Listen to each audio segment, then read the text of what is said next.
It's a fairly common event in the Persian Gulf. An Iranian warship approaches the USS Abraham Lincoln, monitoring the Nimitz-class supercarrier.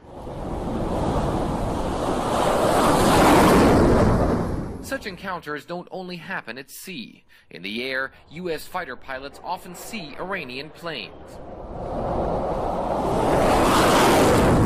Lieutenant Timothy Breen says one of his jobs is making sure the Iranians don't overstep their boundaries. We have a responsibility both to our coalition partners and also to the world just to help make sure that freedom of navigation is going along smoothly, and that people can feel safe transiting international waters. The Abraham Lincoln's presence guarantees the movement of goods and especially oil through the Persian Gulf and the Arabian Sea. And while the Navy says it's not looking for a confrontation with Iran, it is prepared. The carrier's catapults can launch 4 F-18 Hornets in about a minute. The shooter, Lieutenant Commander Mike Givens, makes sure they get in the air safely.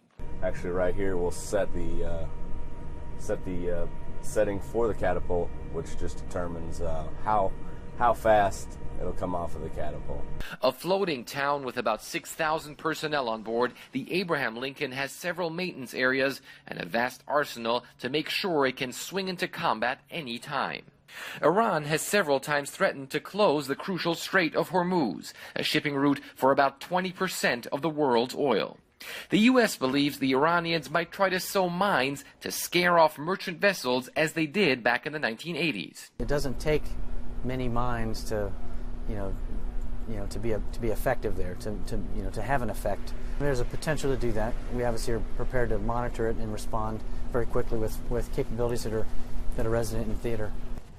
As the confrontation between Iran and the West heats up, carriers like the Abraham Lincoln are potentially on the front line. Equipped with massive firepower, those on board hope they won't have to use. Fred Pike, CNN, aboard the USS Abraham Lincoln in the Arabian Sea.